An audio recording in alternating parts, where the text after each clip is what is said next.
Hello and welcome back to the Dune Minute Podcast, your place to dive deep minute by minute into the cinematic adaptation of Frank Herbert's world of Dune.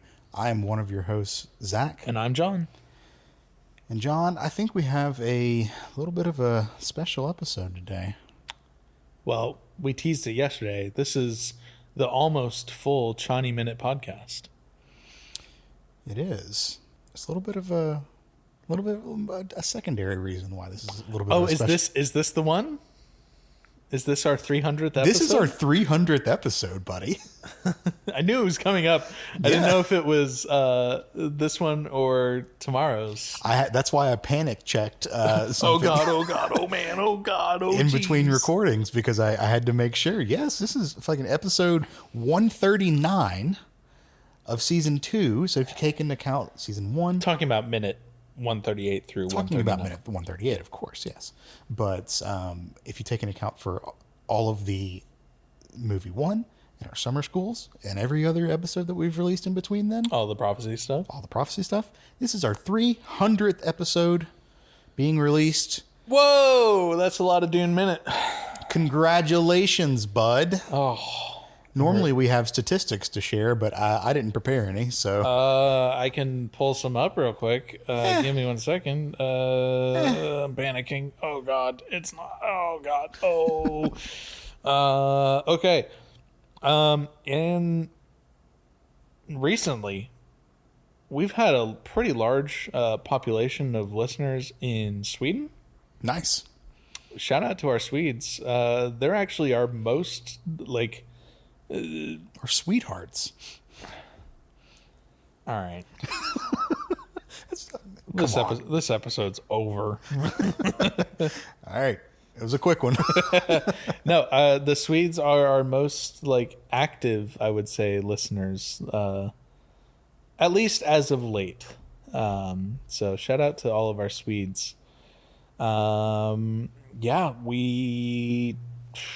Oh, man. All right. So if you want to dive into some weird statistics, I think last time we did this, over 50% of our listeners were listening on Apple Podcasts. Not anymore. 36% of our listeners are on Apple Podcasts. 25.95% are on Spotify. What's your date range there? What are you looking at? This is... I have a hard time believing that Apple would have such a large fall off like that. I'm not like an Apple fanatic, but I just know this industry a little bit. Well, the formatting for this site is just complete shit. So, yeah. Oh my God. This. Hold on. Let me. Jesus Christ. Okay. Yeah. This CSS style guide. That's only the last 7 days. Okay. So hold on. Let me look at the last 180. Yeah, even in the last 180, Apple Podcasts is 35%, Spotify 24.4%, Overcast is 14%. Okay. And then there's a bunch of other smaller podcasts. So you're not talking about mobile device platforms. You're talking about I'm talking about the actual podcatcher itself. Okay, gotcha. I thought you were talking about... if we want to talk mobile device platforms. That's what I would like mobile OS. Okay, so mobile is 93%. Computer, no. Okay, mobile. Yeah, mobile is 93.8%. Computer, 6%. Shout out. Smart speaker, 0.05%. Smart TV. Hey, Siri. Stop listening. Smart. You want me to stop listening for my name? Oh my God. Yes. No. Okay, I've turned Hey Siri off. Fuck. God damn it. I wonder. Okay, so you're now I have to go back into the fuck. I have to fucking go into the home app after all this shit and fix it. Fuck you. All right. Anyways, smart TV 0.01%. Who's listening on their Samsung TV? Could be an LG. Could be an LG. Could be a Vizio. As far as the actual devices themselves, 68% of our listeners are iPhone users. Okay, that's what I was thinking. 16.5% are Android users. 8.2% are other mobile device users. Someone's still rocking a Windows phone out there? Maybe. Who knows? Well, 3% are on a Windows computer. Okay. 2.9% are on an Apple computer. Interesting that No one listens to fucking podcasts on their computer. And 0.41% on other. Raspberry Pis, probably. No, those would, well, I mean, those would be, yeah, The I mean, Linux technically machines. a Linux, computer. Yeah. Anyways, yeah, we have, I'm looking at the map, like the actual map of our listeners. Still not in Australia, or still not in Antarctica. We have actually a lot of Australian listeners. But We'll get to McMurdo Station one day. but yeah, so United States is our most popular Shocker. demographic. I know, right? Followed by the United Kingdom, then Canada, then Sweden. But the comment about the Swedes being the most active was actually in our past 7 days. In our past 180, the Swedes fall into second place behind the city of Albuquerque, New Mexico. Shout out to the listener in Albuquerque. Or It listeners. goes Albuquerque, then Malmo, Sweden, then Houston, then Dublin. I wonder who that is. And then Atlanta. Or shout out to the VPN server in Albuquerque, New Mexico. Probably. Who knows? Yeah, so US, UK, Canada, Sweden, Ireland, Australia, Finland, South Africa, Portugal, South Korea, Japan, Hong Kong, and then other. Man, can you did you ever think that people all over the world, John, all over the world save for Antarctica, Would listen to our dumbasses talk Yeah. for actual hundreds of hours about Dune? Never. man, I wish this made my parents proud.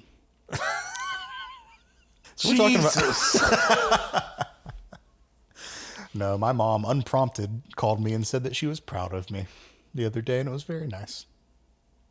What's wrong? That's what I asked. Well, Who's sick? my first reaction was why. Man, that's crazy. Those are some really really awesome demographic stuffs. Thank you everyone to listening to 300 episodes of this dumb podcast. Yeah, if you listen to us, why? Why? But also thank you. Yeah. Very appreciative. Yeah, no, don't get me wrong. Very, very thankful that we have the audience that we do. I'm confused. They yearn for Dune. People yearn for our insight, John. They yearn for worm. They yearn for worm. Amazing. That's really good. Needs to be on a t-shirt somewhere. I Nope. yearn for worm. Nope. I'm not going to make it. All right, man. Well, that's enough patting ourselves on the back. Let's get into this minute. As we talked about, or as we said earlier, we are talking about minute 138 through 139 of Dune Part 2 That's right. by Denis Villeneuve. We left off with Paul walking by himself very briefly before thousands upon thousands of Fremen fundamentalists start spilling over the dunes behind him. And we get those Fremen fundamentalists spilling over the dunes for 18 more frames in this minute before we hard cut to a very calm part of this basin. It's very open desert. Eric Keen's in the background. We see the mixture of the weird bulbous Harkonnen construction on top of the very like desert oriented Fremen construction of the city. But we get that for only a few seconds before a bunch more different armored Fremen rise from under the dust. Yeah. And I have some questions. Okay. First of all, They're just popping up. And there's a bunch of them just popping up out of the sand. yeah, there's just a bunch of them popping up out of the sand. So, okay. Minutes ago, as the missiles were being launched, we had Paul looking out, watching the missiles fly across the sky. And then we cut to Chani, who was with the rest of the Fedaykin, and they were standing on the cliffside watching the missiles fly across the sky. Yeah. And then the missiles hit the ground. Yeah. I know exactly where you're going with this, and I'm excited. Why Why? did you leave your Baron. keys upon the table? Baron. Byron. Why the fuck would they go bury themselves in the desert? Why weren't they spotted all running out to go bury themselves in the desert to then just immediately pop up out of the sand and then sprint across the space and I have no idea. John, like this confused okay, so me. so the burying thing makes sense with the spice harvester attack. Totally makes sense. The Fremen know where the Harkonnen would want to, go harvest the spice. They can go bury themselves several hours before the spice harvester arrives, and then there's an element of surprise. Mm-hmm. This all just seems like so much unnecessary extra work for no reason at all. So the times that we've seen them bury themselves and pop up out of the sand. So what you said, just the harvester, makes total sense. We saw it maybe once or twice in the first movie. We only saw it in a vision. No, it was the that's not prequels. true. That's not true. Or in the prequels. It was the like the opening shots. Well, so there was the opening shot. My desert or my planet Arrakis is so beautiful when the sun is low, talking about like setting the stage. There was Paul's prescient vision when he and Jessica were in the tent and he was seeing what would come to be this battle. Yep. Though I have some notes on that later on, which we'll get to after I, finish, talking about this here real quick. We see it in the Nexus as the Sardaukar descending. Sure. The Fremen had buried themselves underneath their coffee service, which you so rudely said no to. Yeah, it's gross. We don't have to rehash this. It's gross. Fuck you. They offered coffee, and you said, no thanks. We don't have to rehash this. It's gross. Okay, well, we saw the Fremen jump out from the sand and kill some of the Sardaukar, but clearly the Sardaukar won that one because, there was the whole thing with Duncan, Idaho having to fucking kill a bunch. Though, sad that we'll never see Duncan, Idaho again. I know. Rest in peace. He'll never pop up. And then... all of this to say... Yeah, that's all that we got in part 1. And then in part 2, we had... I didn't mean to open the encyclopedia. A couple instances of them being buried and attacking as well. So yeah, it's consistent. In all of these instances, they are buried to attack the people who are walking above them. Correct. So why are they a football field's length? Football field, motherfucker? It's like a mile. I don't know if it's that long, but they get really close to the Sardaukar camp. Yeah. Now, and we know from scenes coming up that this is Chani. Yep. And we know about 45 seconds ago. Well, we knew from scenes minutes back that this was Chani because Paul gave direction for Chani and her Fedaykin to attack from the east. Some direction, yeah. Yeah. Had a 25% chance of getting it because right. Paul Paul was coming from the north, Chani from the east, Stilgar and his Fremen from the west. Okay. Granny will serve Arakeen for dessert. Right. About 45 seconds ago, she was on a ridge, like you just said.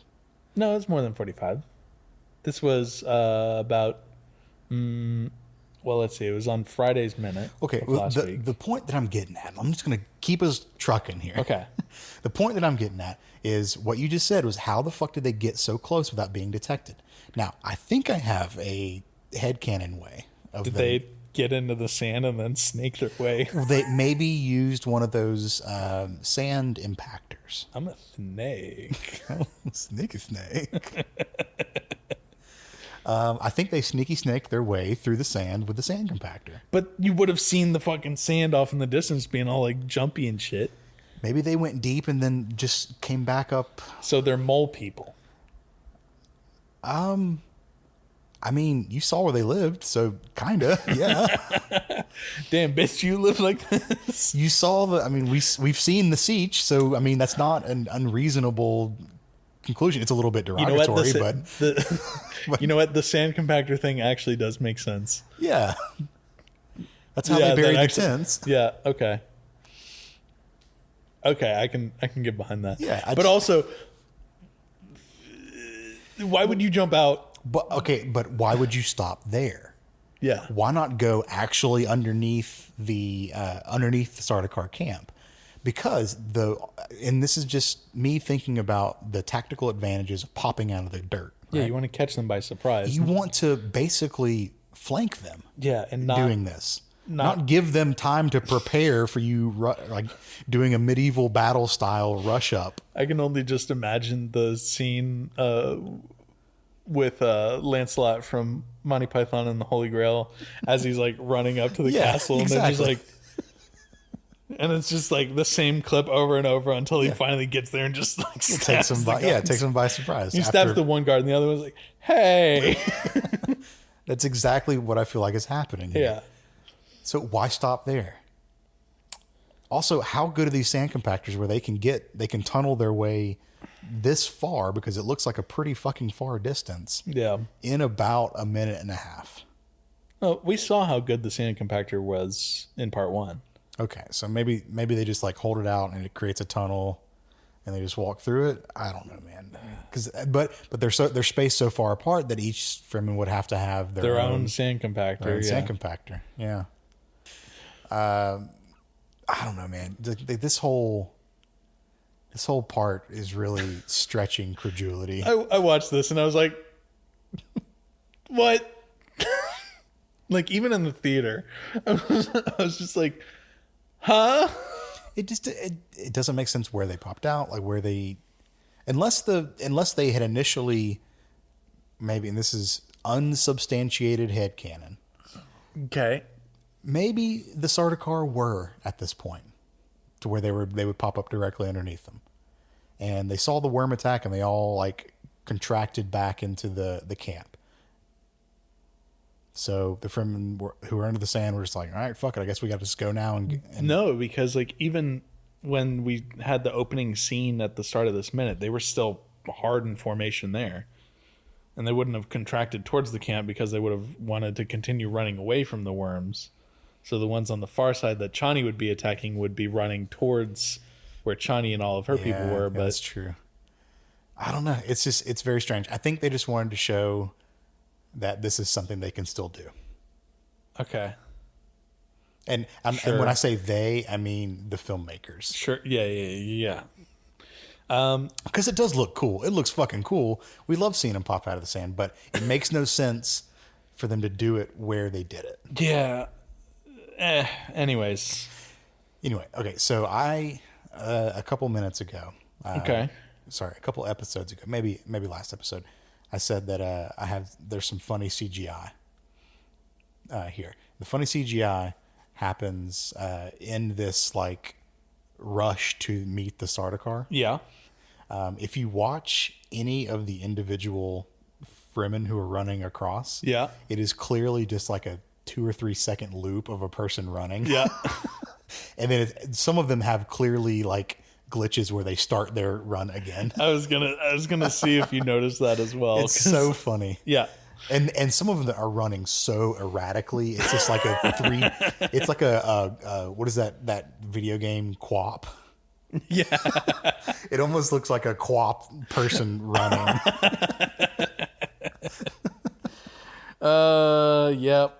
Yep. But normal sane people don't watch this movie frame by frame, so but we anyways, get hand-to-hand combat. Yeah, this is the Chani Minute podcast now, and we are just camera behind Chani, watching her cut her way through a bunch of different Sardaukar and everything. And we know it's Chani because of her blue armband. Yep. We get all sorts of crazy aerobatics and like crazy moments. Parkour. That she goes through to take out 8 different Sardaukar. And I went back to Dune Part 1, minute 98 and 99. Okay. Where we had the horrible CGI of Paul's face in an armored Fremen suit. That Paul in that vision sucks ass because he only took out 5 Sardaukar. Get wrecked. Yeah. But he's not a Fremen, so. But the armor that he's wearing in that, I actually prefer to the armor that Chani is wearing here, because Chani's armor is like super like clunky and weird. It's very Starship Troopers. Yeah. It's very Starship It's- Troopers. I She's doing her part, John. I hate this helmet so much. I don't think I can understate how much I hate the way that this helmet looks. It's so goofy. Did you ever take karate as a kid? No, but I know exactly where you're going with this. Like the plastic Like or foam, yeah. headgear and arm stuff that you would wear. It's like children's karate. Yep. That's exactly what this looks like to me. Yep. I would still rather take this, though, than the shitty CGI Paul face that we had. Well, she does the same like turn around and look at camera kind Yeah, of thing. but she's like kind of, Yeah. kind of. There is one thing that I want to talk about with the choreography, though, because I will admit I didn't bother to go through frame by frame throughout the entire sequence.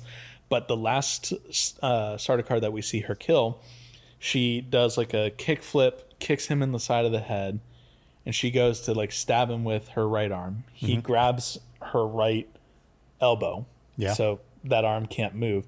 And she does this sick ass thing where she drops her Chris knife out of her right hand into her left hand and then like reaches over and slashes his throat with it. Ooh, a little bit of foreshadowing. Maybe. Maybe. Who knows? All right. Anyways, That's a good catch. didn't catch that. yeah, it's cool. And then 43 seconds in, after Chani gets a couple seconds to catch her breath, we see a giant explosion come out of the side of the Imperial tent. Yeah. I mean, this goes to show, cheap temporary construction, it's not always going to be the best. This is what happens when you don't hire, union construction workers. It's true. When you try and be sleazy and not pay your workers appropriately and, have shitty, construction jobs. This is what happens. We see this, and we see how shitty and flimsy the siding is because we can see it like cracking and just like Buckling. basically falling apart. Yep. It basically kind of gets turned into dust. A lot of it does, yeah. Then we cut to inside. Well, hold on. Okay. We don't cut to inside because we get the explosion in the background, and then we get a top-down view of the explosion. We see the explosion happening, and we see a little bit of dust cloud on the ground level outside of the building. Appreciate that. But I don't know if you noticed, on the other side of the building, there is a worm that is riding parallel to one of the sides. Okay.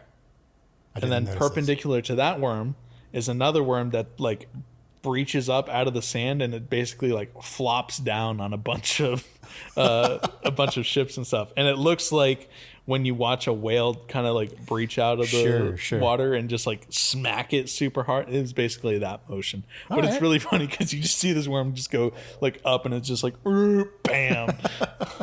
I missed that completely. I was too focused on the explosion. That's really funny. It's kind of funny if you go back and watch it. I guess rest in peace the Fremen who were riding that worm. Don't know how they would stay on after 8 that. 8 seconds, baby. That's all they need. So inside the ziggurats, the Sardguard are drawing their weapons. The Sardguard? Sardguard, yep. And they kind of make a slight perimeter, not a perimeter, just a line in front of the royal court here. Yep. They kind of section them off. For the next minute, for the rest of this minute, and for our minute after this, tomorrow's episode, it's going to be a lot of staring in between Urlan and Shaddam and Fade and everyone else here. Yep. So I'm just going to say they continue to stare. One thing that I thought was interesting, though, is that Shaddam and Irulan and Gaisel and Mohaim and all of the other members of court, instead of staying where they were on the high ground, have now shifted to the low ground, all off to the side. Yeah. All together. And we saw that they have higher platforms where all of them could have fit. Yeah. What's up with that? What's up with that? We did not see them descend the many stairs from the throne to get to the bottom. Yeah. It seems like all of them would have had to have kind of like walked around the Baron to get down there. Well, you do see some of that with like the last little bits of the court members and everything. So yeah. Because he's notably unguarded.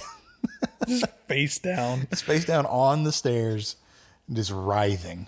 I mean, we talked a lot about, whales breaching the water. In this case, we have a beached one. He's a beached whale. That's right.